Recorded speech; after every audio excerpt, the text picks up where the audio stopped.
Hopefully you are aware of Darkside, as it is a Nicholas Jar project, who is an artist who is very prolific.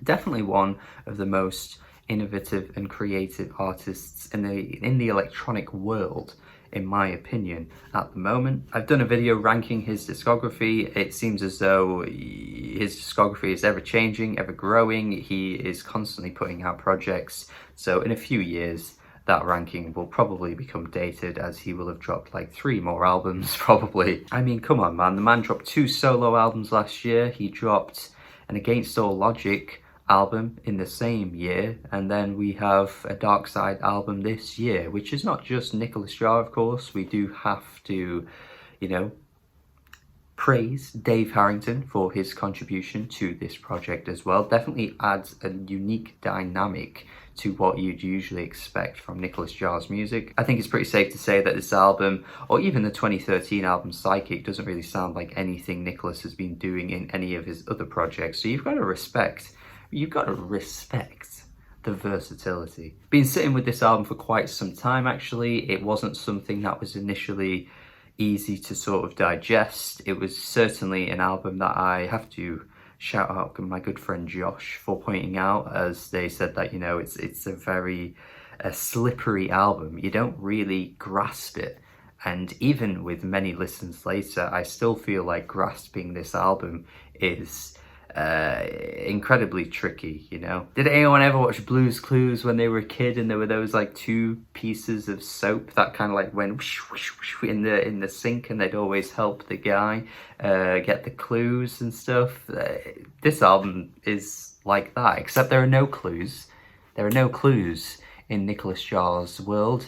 You have to figure it out on your own. The elusive vocals on the opener and across many of these tracks are a really nice touch. They add a really interesting, mysterious nature to these tracks. Love the percussion on this track. This is probably the best percussion on the entire album, actually. I think Narrow Road is put together and structured in such a great way. Love the compositions here. I think the guitar that comes through is absolutely welcomed, and there are a few moments on this album that the guitar just comes roaring in and takes over the entire song in such a great like 70s psychedelic kind of fashion, psychedelic rock kind of fashion. And let me tell you right now, if this album utilized the guitar more than it did throughout, I think this would have been a sensational experience from start to finish. But I think there are just a few times where they underuse it, and I think when it comes in, I'm just like, yes, wow, this is such a show-stopping moment. You do have very opposite moments, that doesn't make sense, but I'll say it anyway, like the tracks such as The Question Is to See It All, which honestly feels quite Bon Iver with the vocals, very recent Bon Iver, thinking of like the most recent album where the vocals were very prominently falsetto. This track honestly has those kinds of vibes. It's quite strange. Some pained vocals as well. It's definitely one of the more harrowing moments, and I feel like Spiral is a track that matches that kind of subdued subtlety in a similar way. Now, there are very many moments on this album that feel very subtle and soft, and I feel like this is the one moment on the album that just feels like it's gone too far in that direction. It certainly doesn't read to me as a very engaging track, and I don't know, just considering it's the title track, I thought maybe this one would have been a bit of a thumper, you know, a memorable moment at least, but it just really settles in this very soft, slow-moving melody that I'm just not really that impressed with, which is a shame, because a track like The Limit feels like it's on a completely different end of the spectrum to Spiral. I think this track honestly borderlines on like a pop track. It makes me interested to see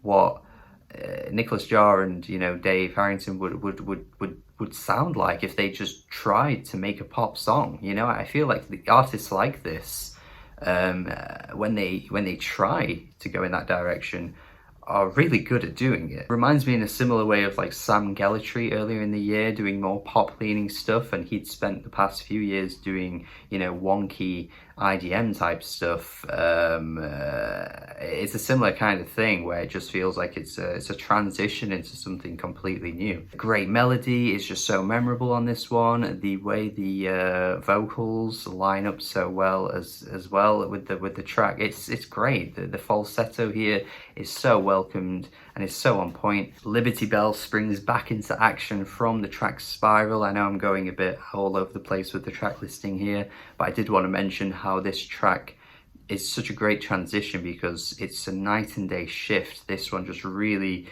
engages you from the get-go, and it's again one of the best tracks on the album. That sexy guitar, man. Ooh, it's sounding almost South American, this guitar tone here.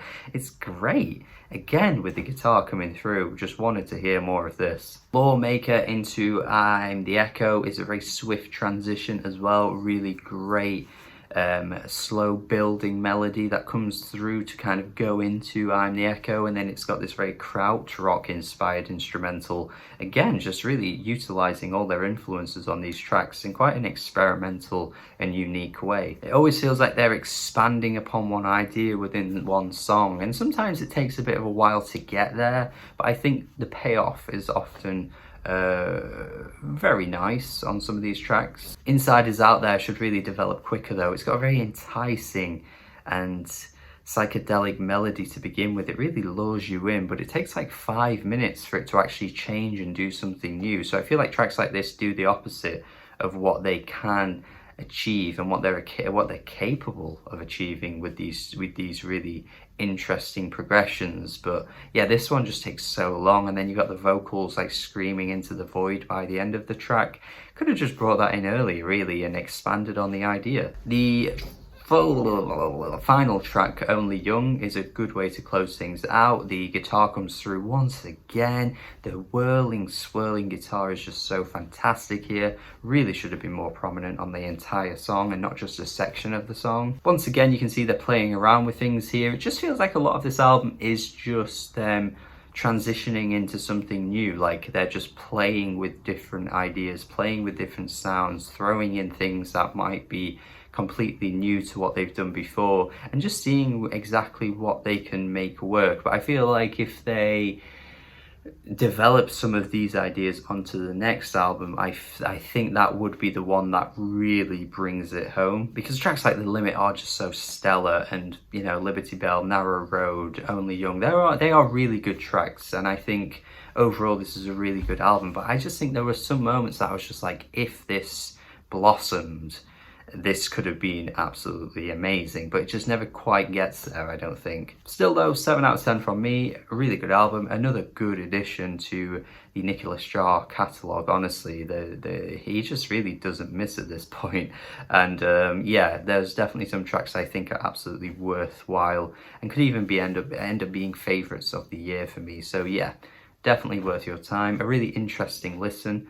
Very mysterious at points as well, quite strange, but it's worth your time for sure. And that's everything from me. Let me know your thoughts in the comments. Thank you for watching this review. Do have a good day if you haven't already. That doesn't make sense. Do subscribe if you haven't already. Do have a good day, and goodbye.